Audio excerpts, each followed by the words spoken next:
जाने कैसी खुदा की महफिल है, रास्ता है करना मंजिल है। जाने कैसी खुदा की महफिल है, रास्ता है करना मंजिल है। जाने कैसी खुदा की महफिल है।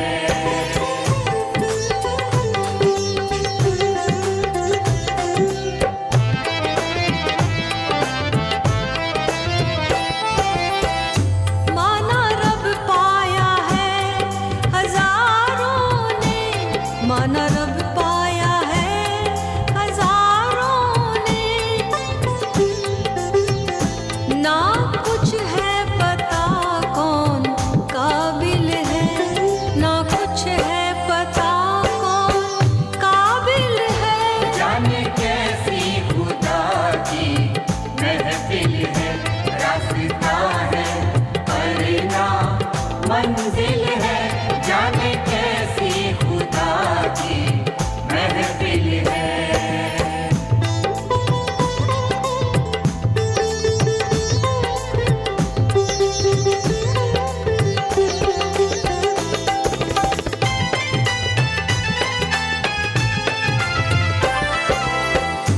राज सब और रब का है जाहिर, राज सब और रब का है जाहिर। खोजना फिर भी कितना मुश्किल है, खोजना फिर भी कितना मुश्किल है। जाने कैसी खुदा की महफिल है, रास्ता है करना मंजिल है। जाने कैसी खुदा की महफिल है।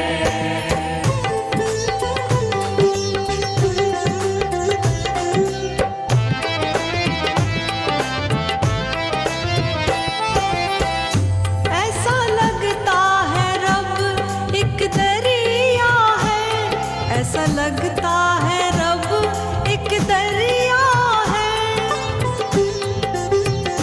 जिसका दिखता न कोई साहिल है, जिसका दिखता न कोई साहिल है। जाने कैसी खुदा की महफिल है, रास्ता है करना मंजिल है।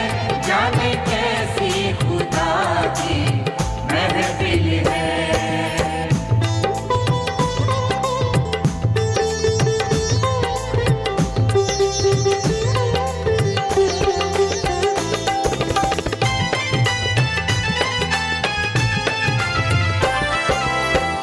कैसे मुर्शिद बयां करे रब को, कैसे मुर्शिद बयां करे रब को।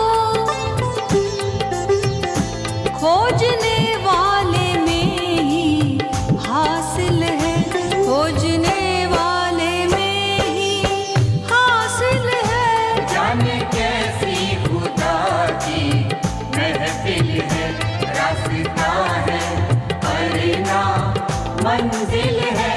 जाने कैसी खुदा की महफिल है। जाने कैसी खुदा की महफिल है। जाने कैसी खुदा की महफिल है। नमस्कार। आज हम बड़ी प्यारी गज़ल ले रहे हैं। जाने कैसी खुदा की महफिल है, रास्ता है पर न मंजिल है।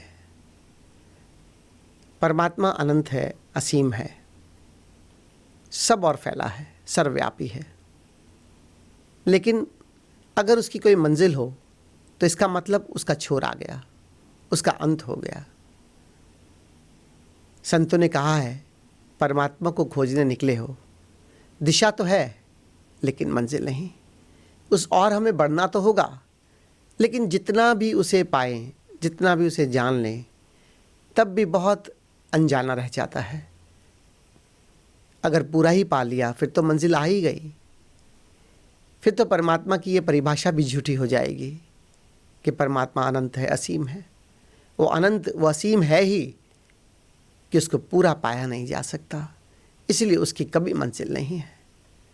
हम बस उस और बढ़ते तो चले जाएं, और उस और बढ़ना भी क्या, हमारे हाथ में और है क्या, हम कर भी क्या सकते हैं। सच पूछो तो हमारे जीवन में जो घटनाएं घटती हैं, हमारे भी जीवन में जो दुख परेशानियां आती हैं, या कभी सब कुछ होते हुए भी हमें जीवन में खालीपन लगता है, जीवन की कभी कभी व्यर्थता का जब बोध होता है, तो ये सब बातें भीतर एक प्रश्न उठाती हैं, तो जीवन क्या है। और जब वो प्रश्न उठता है, सच पूछो तो तभी हम उत्तर की खोज करने निकलते हैं। जीवन में उत्तरों की कमी नहीं, प्रश्नों की कमी है, क्योंकि हम सब जीवन जीते चले जाते हैं, लेकिन जीवन में कभी हमारा प्रश्न नहीं उठता। और एक बार प्रश्न उठ जाए तो खोज पे निकल जाते हैं, और जब खोज में निकलते हैं तब कोई हमें जाना हुआ, जागा हुआ मार्ग दिखाता है कि इस मार्ग पर चलते चले जाओ, चलते चले जाओ, परमात्मा की अनुभूतियाँ होने लगेगी, परमात्मा अनुभव आने लगेगा। लेकिन कभी कोई ये नहीं कहता कि इस मार्ग में चलते चले जाओ और तुम्हें तुम्हारी मंजिल मिल जाएगी। शब्दों में कह सकते हो कि परमात्मा की पहली अनुभूति भी मेरी मंजिल हो सकती है, लेकिन वो तो बस एक बार अगर उसे चखा, तो वहाँ पर अगर हम बढ़ते ना जाएंगे तो लौट कर उसी संसार में खो जाएंगे। और अगर बढ़ते चले गए तो फिर तो अनंत है, नेति नेति है, और है, फिर तो हमें बढ़ते चले जाना होगा। माना रब पाया है हज़ारों ने, ना कुछ पता है कौन काबिल है।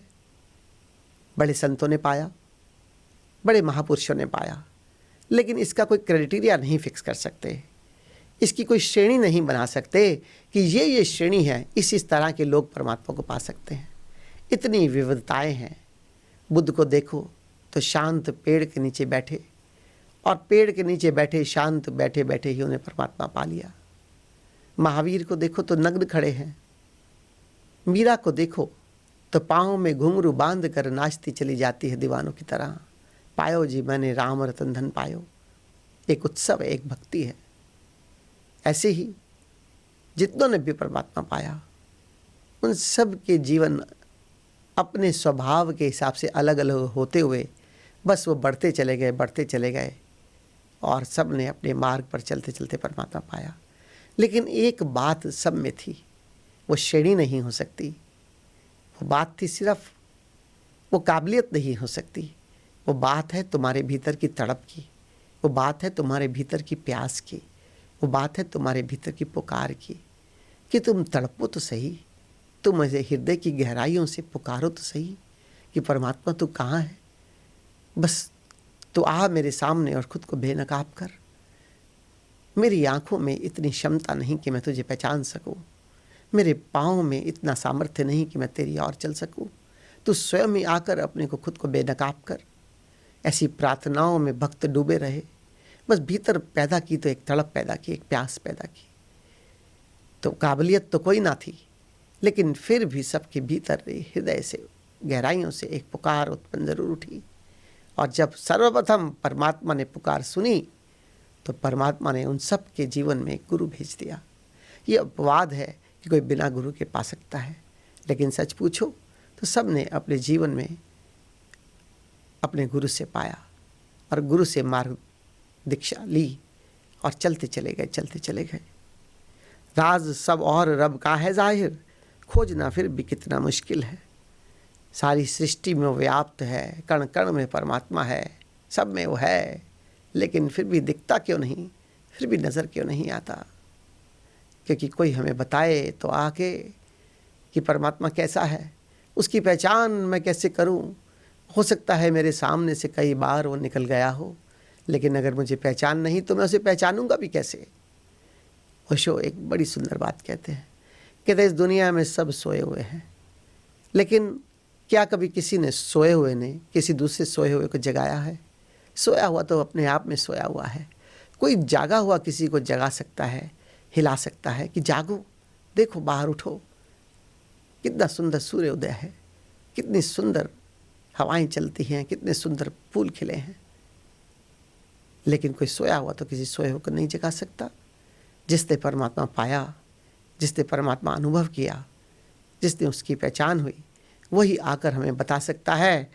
राज सब और रब का है ज़ाहिर, खोजना फिर भी कितना मुश्किल है। तभी ये मुश्किल आसान होती है जब कोई जागा हुआ हमें जगाए और हमें उसकी पहचान करवाए। ऐसा लगता है रब एक दरिया है जिसका दिखता ना कोई साहिल है। किसी दरिया को देखते हो, समुद्र को देखते हो, कितनी भी दूर दृष्टि जाए लेकिन पानी के अलावा कुछ दिखाई नहीं देता, कोई दूसरा छोर दिखाई नहीं देता कभी किसी दरिया का। इतना विराट, ये उपमाएं दी गई हैं, ये आकाश की उपमा, ये उपमाएं दी है समुद्र की। सच पूछो तो दोनों में परमात्मा पूरा व्याप्त है, क्योंकि पूरी सृष्टि में परमात्मा व्याप्त है। इसके फैलाव, इस विराटता में परमात्मा है। उसकी स्वयं की परिभाषा ही है कि वो विराट है, और इसीलिए उसने विराट चीज़ों का निर्माण किया। ये धरती, ये आकाश, ये समुद्र, ये सब विराटताएं परमात्मा से निर्मित हुई।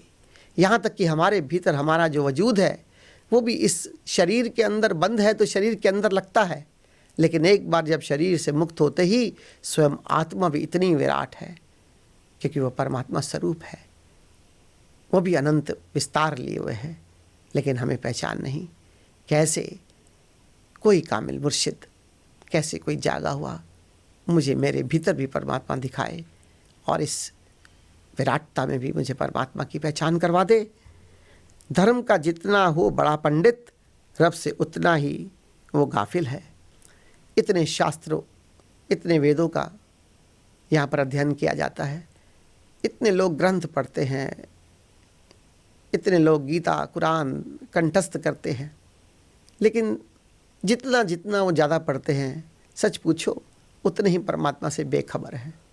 क्योंकि वो मान लेते हैं इतना ज्ञान मैंने पढ़ लिया, इतना ज्ञान ले लिया तो परमात्मा मुझे मिल ही गया। लेकिन कोई राम राम राम राम 1,00,000 बार रटता चला जाए कि बस राम की रटन उसके भीतर चलती रहे, तो केवल मुख से बोलने से क्या उसे भगवान की पहचान होगी? क्या उस ओंकार, उस नाम की पहचान होगी? क्या बंद आँखों से उसे वो ज्योति स्वरूप के दर्शन होंगे? क्या परमात्मा जो प्रेम स्वरूप है उसका उसे बोध होगा? क्या परमात्मा जो चैतन्य स्वरूप हमारे भीतर है उसकी उससे पहचान होगी? कहते जितना जितना जो अध्ययन करता चला गया, सच पूछो तो उतना ही गाफिल हो गया, उतना ही परमात्मा से बेखबर हो गया, क्योंकि उसने भ्रम पाल लिया कि मैंने इतना ज्ञान अर्जित कर लिया है कि परमात्मा तो बस मुझे ही मालूम है। यहाँ बस यही है परमात्मा, और कोई परमात्मा नहीं। यहाँ पर कबीर जैसे, यहाँ पर रविदास जैसे, जो बहुत पढ़े लिखे ना भी हों, लेकिन उन्होंने जीवन की अनुभूति, परमात्मा की अनुभूति की, सत्य की अनुभूति की, और उनके भीतर से वाणी व्यक्त हुई। पहले भले ही वो ज़्यादा ज्ञानी हुए हो ना हुए हो, परमात्मा की पहचान करके उनके भीतर से ज्ञान की गंगा बह निकली। कैसे मुर्शिद बयां करे रब को, खोजने वाले में ही हासिल है। मुर्शिद कैसे बताए? जब किसी मुर्शिद के पास हम पहली बार पहुंचते हैं, जब पहली बार उसके चरणों में हम स्वयं को समर्पित करते हैं और कहते हैं कि बस हमें भी परमात्मा मिला दो, तब हमें लगता है कि परमात्मा कितना मुश्किल होगा। लेकिन सच पूछो तो मुर्शिद को देखकर हमें हंसी आती होगी कि पूर्ण परमात्मा के अवतार लेकर हम यहाँ हैं। स्वयं परमात्मा की पूरी वजूद है हमारे भीतर, लेकिन फिर भी हम उसे बाहर बाहर खोजते खोजते, कितने भटकते भटकते अभी तक परमात्मा को खोज ही रहे हैं। लेकिन फिर भी सच पूछो तो एक साधक की दृष्टि में, एक साधक की ज़िंदगी में सबसे बढ़िया पल, सबसे महत्वपूर्ण पल अगर कोई हो सकता है तो केवल वही कि जब वो कामिल मुर्शिद के चरणों में आके स्वयं को समर्पित करता है, कामिल मुर्शिद के बताए हुए मार्ग पर चलने के लिए तैयार होता है, संकल्पित होता है। क्योंकि बस इतना पर्याप्त है कि हम खोजते खोजते किसी ऐसे गुरु को खोज लें जिसने परमात्मा पाया हो, खोजते खोजते ऐसे गुरु को खोज लें जिसने परमात्मा के पाया भी हो और हमें बता भी सकता हो। ओशो से किसी ने पूछा, इतने सद्गुरु की भीड़ है, कैसे जानेंगे कि सच्चा गुरु कौन है? ओशो ने कहा, जो सबसे पहले तुम्हें अपनी आँखों से परमात्मा दिखा दे और फिर परमात्मा तुम्हारी संपदा हो जाए। बस जब तुम चाहो तब परमात्मा की अनुभूति होने लगे, उससे कम में परमात्मा को ना पाना। उससे कम सदगुरु को मत मानना, उससे कम में किसी गुरु के आगे अपना मत झुकाना। और जब कोई परमात्मा की पहचान करवा दे तब समझना यही सच्चा सदगुरु है। हमें भी कामिल मुर्शिद खोजना होगा जो सब और व्याप्त परमात्मा की हमें दृष्टि दे कि हम उसे देख सके, हम उसे अनुभव कर सके। सच पूछो तो परमात्मा तभी अनुभव में आ सकता है जब हम आंख बंद करके अपने भीतर ध्यान की गहराइयों में प्रवेश करें। आंख बंद करके भीतर ओंकार जो गूंज रहा है, जो ज्योति जल रही है निरंतर बिन बाती बिन तेल, उस ज्योति के दर्शन कर सके और फिर धीरे धीरे उसी में हम एक होते हुए, उसी में लय होते हुए एक दिन अनुभव कर पाते हैं कि मुझ में और परमात्मा में कोई भेद नहीं। और फिर तब जाकर सच पूछो तो भक्ति अवतरित होती है। जब परमात्मा को जान लिया, जब परमात्मा का अनुभव कर लिया, तभी किसी के प्रेम में डूबा जा सकता है, तभी किसी की याद से भरकर जीवन जिया जा सकता है। और तब जीवन ध्यान और समाधि के उपरांत सुमिरन में व्यतीत होने लगता है। हर पल स्वयं की याद और हर पल उस परमात्मा की याद। और सच पूछो तो ये मार्ग है जीवन को दुख से आनंद की ओर ले जाने वाला। ये मार्ग है जीवन को उत्तेजना से संवेदनशीलता की ओर ले जाने वाला। ये मार्ग है जीवन को जो शिकायत से अहोभाव की ओर ले जाने वाला, जहाँ जीवन में सिर्फ आनंद ही आनंद है, आनंद ही आनंद है। धन्यवाद।